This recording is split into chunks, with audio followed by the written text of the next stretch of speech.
Welcome to The Complete Works, an official podcast of FilmBook. The Complete Works is a podcast that delves film by film into the filmography of a Hollywood actor, director, writer, or composer.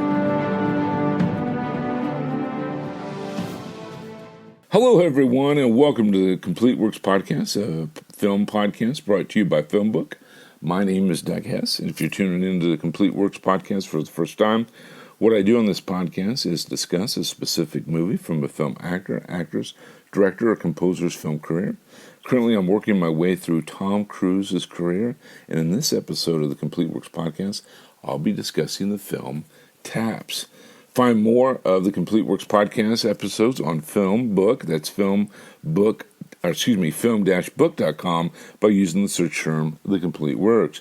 If you're listening to this podcast on Apple Podcasts, Spotify, or another podcast service, please rate and review this episode. If you're listening to this podcast on YouTube, please like our video, subscribe, and consider becoming one of our patrons on patrons at patrons.com/FilmBook. Your support helps us create more engaging content. And as I mentioned, we are going to be looking at the first full movie that Tom Cruise is in. Last episode, we reviewed the film Endless Love, where Tom Cruise was only in there for approximately 45 seconds, but he has a much bigger role, supporting role in this film, and really what I consider one of, or a lot of people consider the start of his film career. So we're going to be looking at the movie Taps. Now, that particular movie was released on December the 25th, 1981, and it runs approximately 2 hours and 6 minutes. I was able to find it on Hulu, and that is where I was able to watch the film. I hadn't seen that film in several years, and I really appreciate the fact that this kind of brought me back to be able to watch it again, and I'm looking forward to watching some more of Tom Cruise's early films that I hadn't seen in years. What did I think about the overall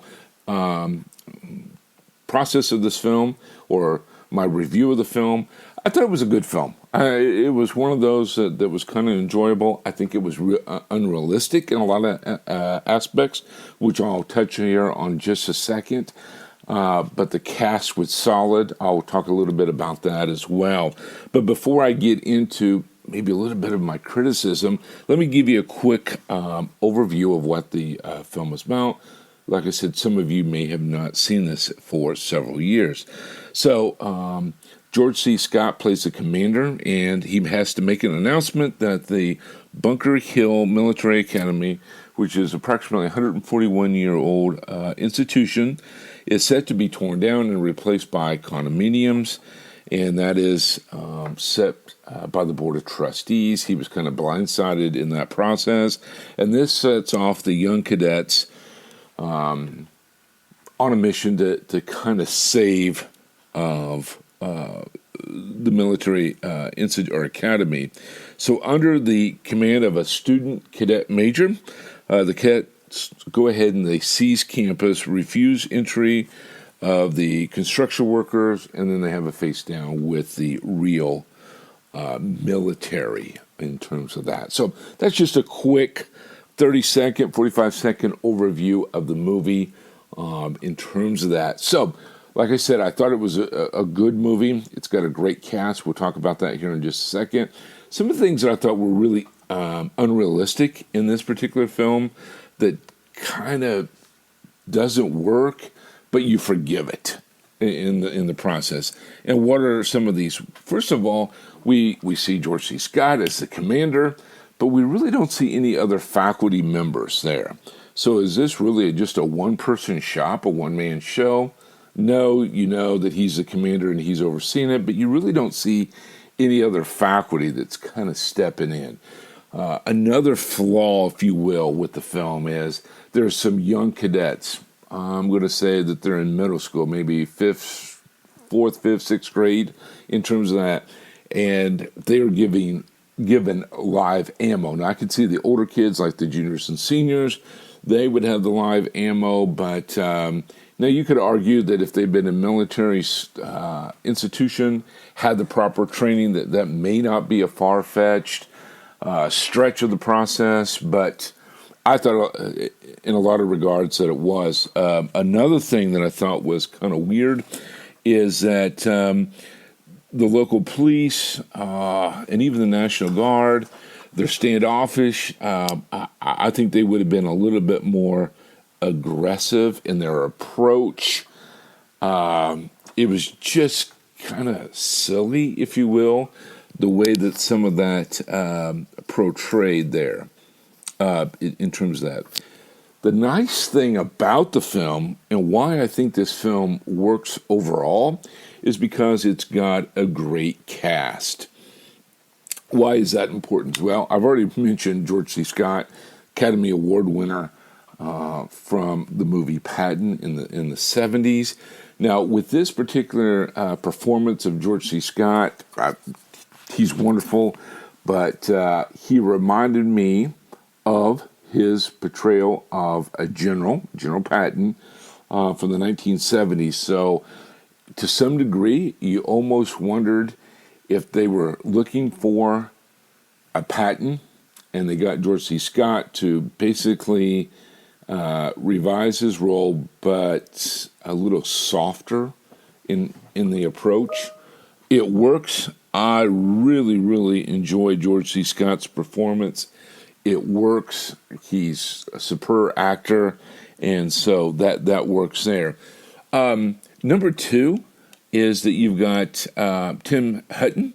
He was an Academy Award winner for Ordinary People, so he is in there. He is the young student cadet major that kind of leads the process.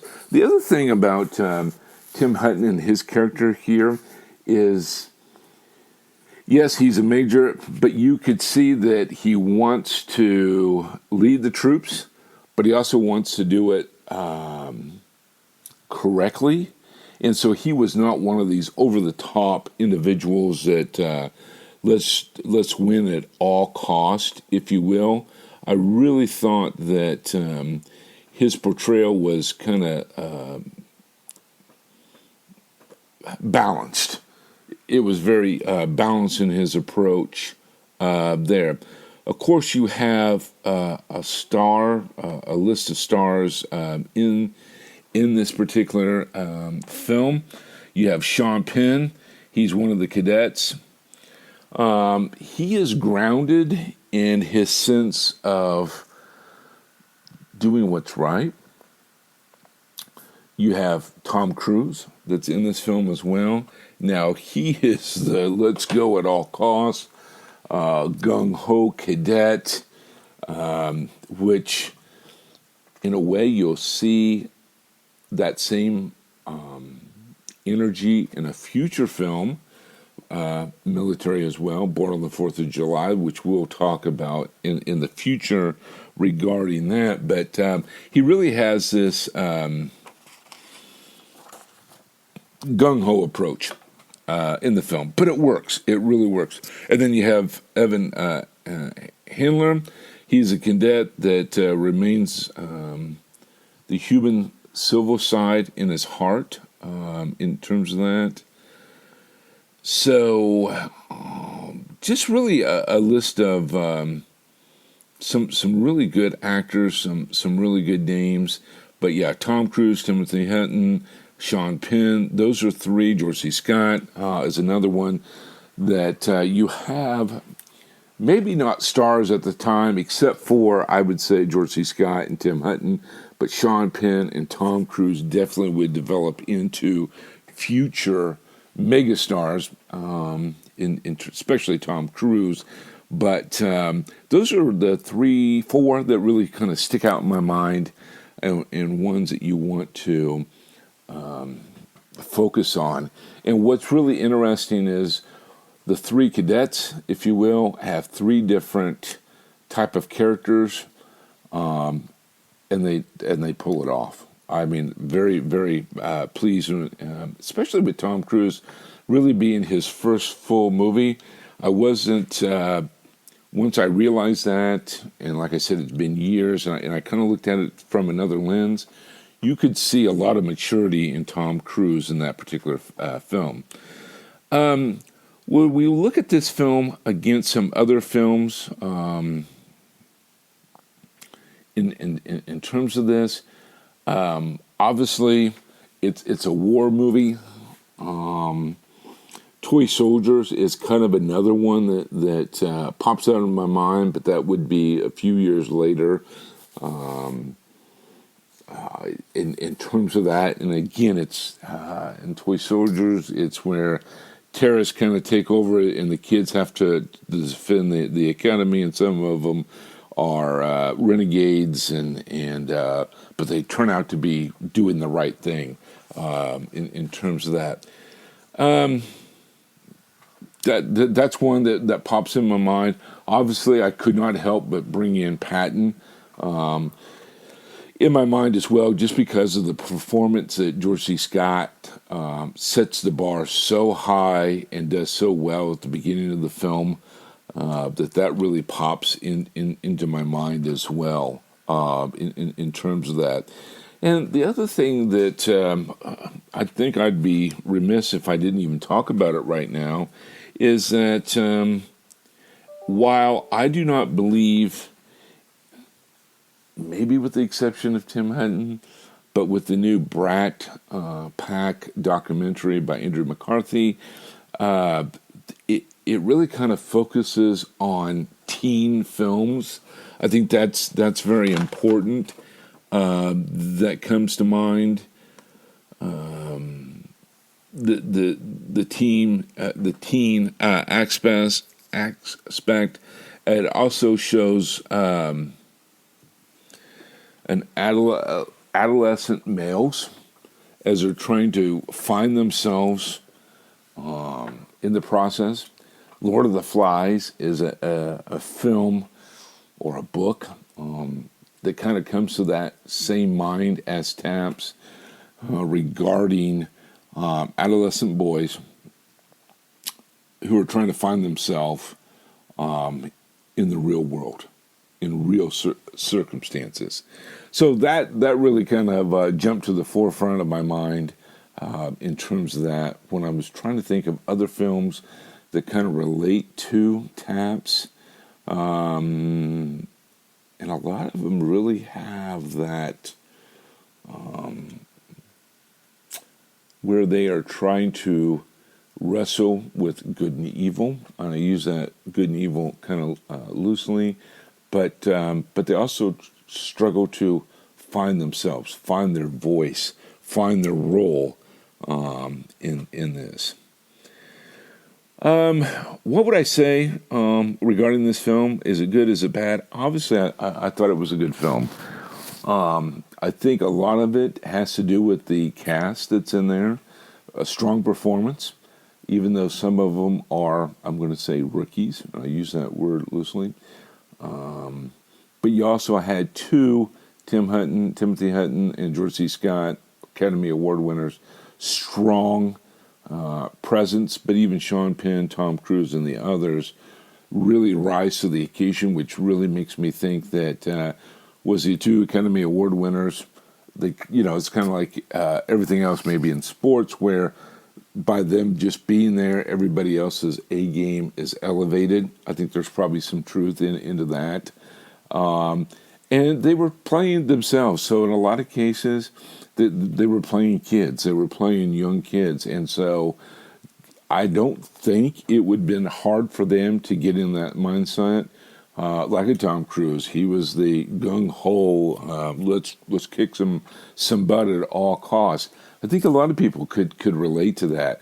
I also think, Sean Penn's character, having that common sense approach, I think people could relate to that as well. So that's what makes the film work for me, is not only was there strong actors, but there was strong characters that these actors could relate to. I couldn't imagine being, a 16, 17, 18-year-old, being in a military compound, academy, and really wanting to do what's morally right, but also wanting to save the institution. So I could see where that struggle, And when I use the word good and bad, it's just so I can compare the two in terms of that. So a lot of good things in terms of that.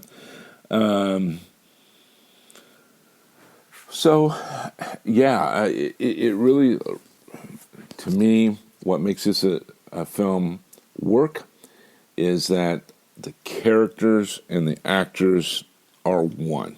You can really believe them in the process.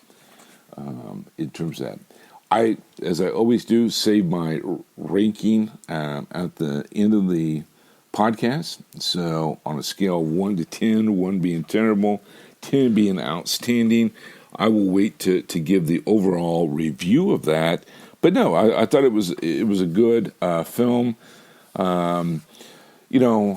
And it was also realistic. There's a scene, I don't know, about halfway through the movie where they give a command, the police, and they basically say, we're going to count down from, I forget what it was, from 10 down to 1, and if we're going to start shooting. And there was a scene where a young kid, again, he maybe was in the 5th, 6th grade, I don't know, they don't really say that, where he says, I don't want to die.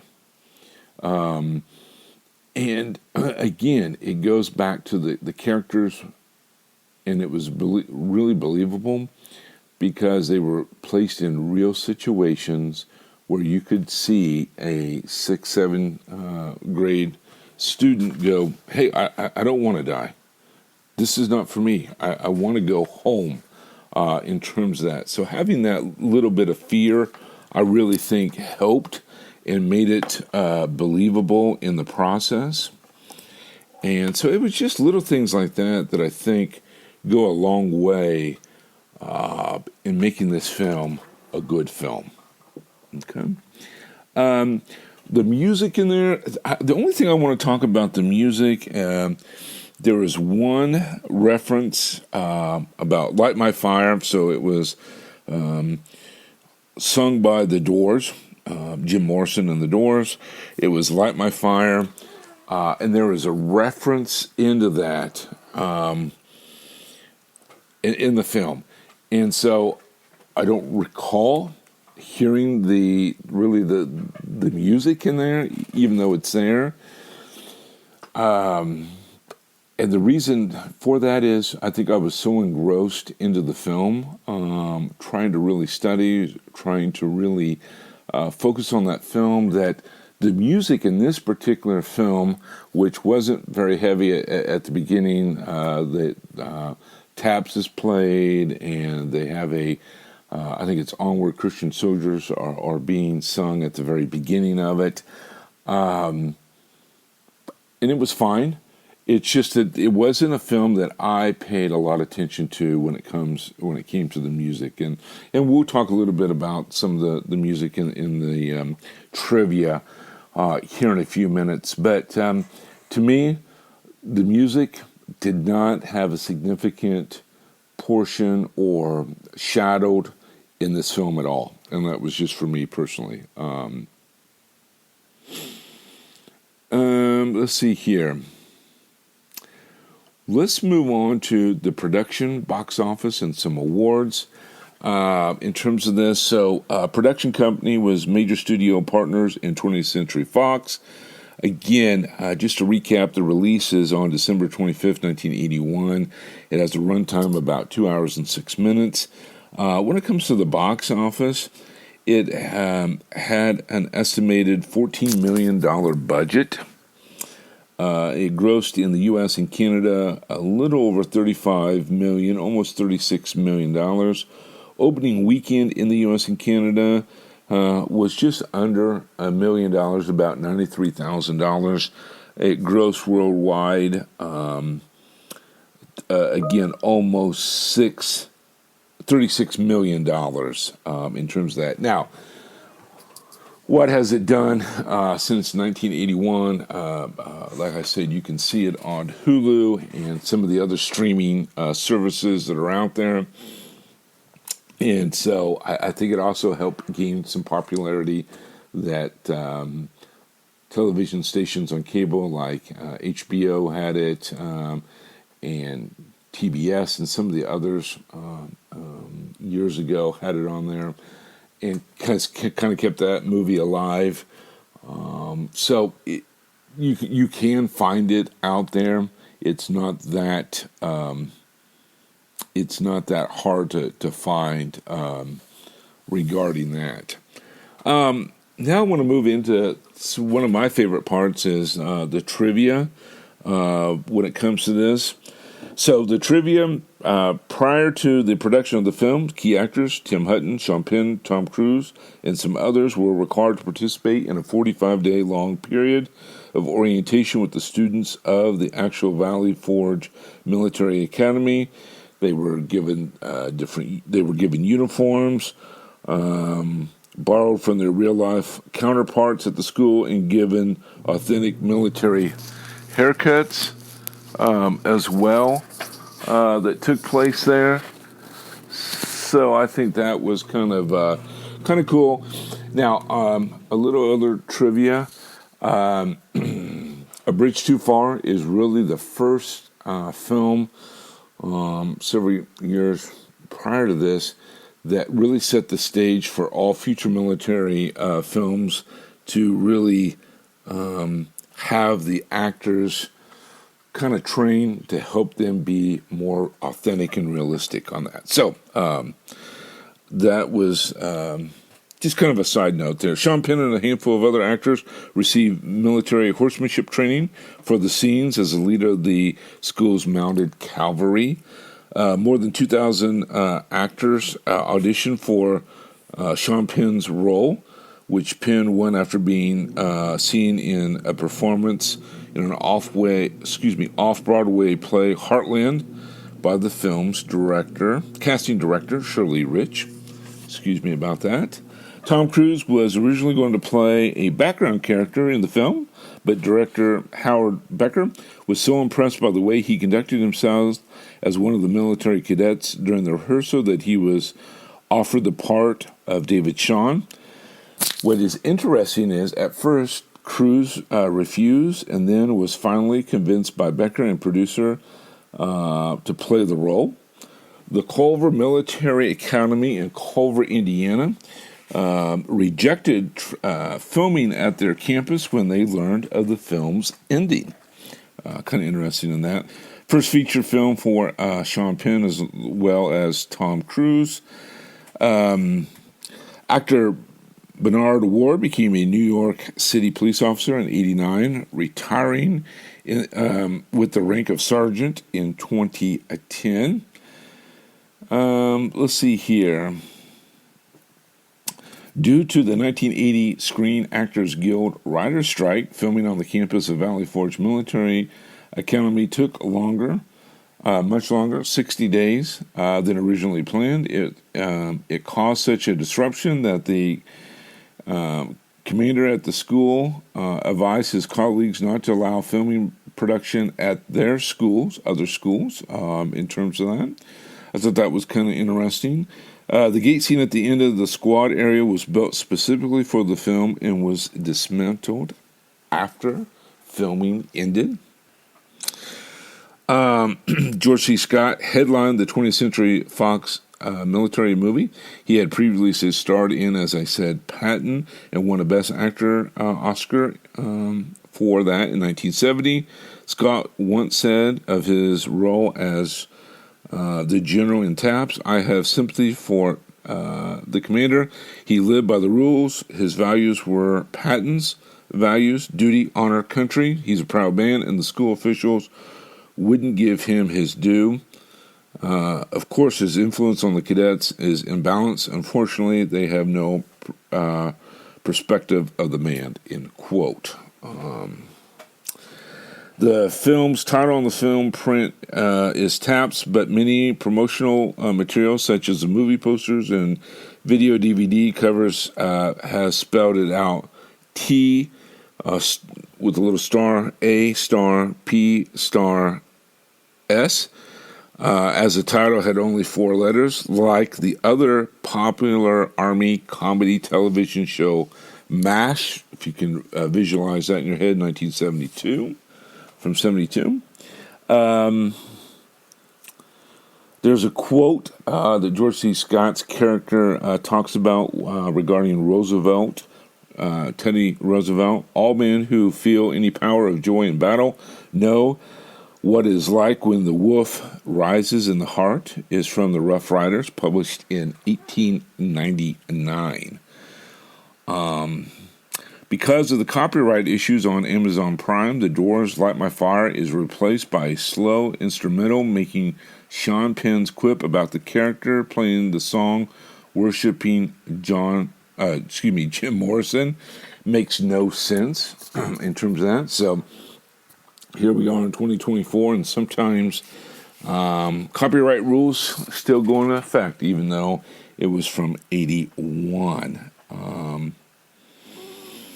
Tim Hudson accepted his Oscar for Best Supporting Actor for Ordinary People in 1980, immediately after shooting on Taps in 81 began. Taps was the first film Hudson saw after winning his Academy Award.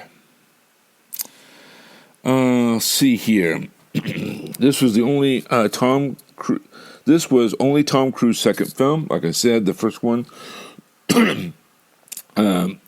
Endless Love, where he was only in there for a few seconds, appearing in it at the age of 19, playing the cadet captain David Shawn. So Cruise received fifth billing in the casting list for Taps. In the early scene where the officer cadets were having a meeting, a copy of the book Patton can be seen on the desk, which is ironic because George C. Scott played Patton in 1970. See here. Two young lead actors were born one day apart, Timothy Hudson on August 16th, 1960, and Sean Penn, August 17th, 1960. Both were born in California. The first film cast include two Oscar winners, and like I said that earlier, was George C. Scott and Timothy Hudson. One future Oscar winner, Sean Penn, and one future Oscar nominee, Tom Cruise. Rob Lowe wrote in his autobiography that he sought to audition for the film but was able to get a meeting with the film makers. Kind of interesting. This is the first time Sean Penn and Timothy Hutton starred together. The second time were the two Oscar winners co-starred in The Falcon and the Snowman, 1985. Part of the mini-cycle of Hollywood movies made during the early 80s, centering around cadet training. These include Taps, 1981, Stripes, 1981, Private Benjamin, 1980, Up the Academy in 80, The Lords of Discipline, 1983, An Officer and a Gentleman, 1982. Then we saw a few more in the 90s, Biloxi Blues, 88, Heartbreak Ridge, 86, and Full Metal Jacket, 87.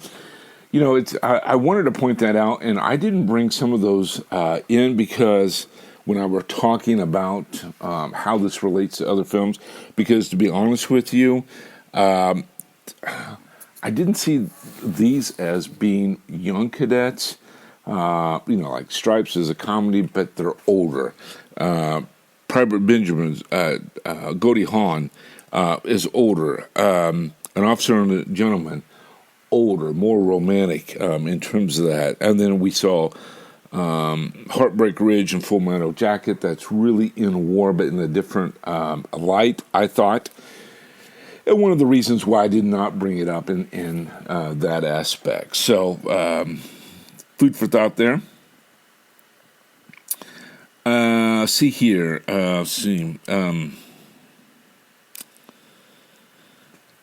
All the characters shown during the closing credits are people who died during the film. Something to keep in mind there. And just a couple more will wrap things up here. Got a few more that I want to kind of talk about here. Film debut as well for James Handy. So I kind of referred to this a little bit earlier. It said the cast of Taps, The Outsiders, The Breakfast Club, St. Elmo's Fire would form the Brat Pack. The most successful actor to emerge from the group would be Tom Cruise. He would have the highest box office gross of any actor in Hollywood. The most critically acclaimed would be Sean Penn, who has won 2 Oscars for Milk and Mystic River. Most of the other Brat Packers would fade into obscurity during the 1990s. This brings up a huge debate of who was in or who was not a member of the Brat Pack. So that is going to be something that we could debate forever. So just kind of use that kind of loosely there. This is let's see here. Tim Hudson would appear along with J.C. Pierce together on the TV in both Nero Wolfe, Immune to Murder and Leverage, as well as that. And then the last thing that I would just say is sharing the same agent, both Tom Cruise and John P. Nevin Jr. Were both quickly cast to appear together in Losing It. So, just kind of a quick overview with some trivia. So now here comes the fun part, is me ranking this or rating this on a scale of 1 to 10, 1 being terrible, 10 being outstanding. I'm going to give this about a 6. Again, tons of good actors, good characters to perform. But I think what really brings this down is some of the unrealistic aspects of it. Was that like an early 80s thing, or just something that the writers and the director didn't really flesh out about trying to show other faculty members or something like that? I don't know. So that's why I'm going to give it a 6. But I highly recommend that you watch it. It's something that I think you're going to enjoy seeing it, because some of you probably haven't seen it in a few years. And so that would be something that I would strongly encourage you to go out and kind of watch again. You can find it on Hulu if you would like, and I don't think you're going to be disappointed. Well, thank you for listening to this episode of the Complete Works Podcast. Be sure to like this episode and subscribe for any future episodes. You'll find FilmBook on all major social media networks, so give us a follow. You can find more of my work on FilmBook's official website, which is film-book.com. Just search for Doug Hess or The Complete Works. You can also find me on Twitter and Instagram at HessDoug14. Tune in next time when I review and analyze the next Tom Cruise film. Thank you for listening, and we'll see you then. Thanks for listening to The Complete Works. Find more of The Complete Works on FilmBook, on your favorite podcast service, and on YouTube.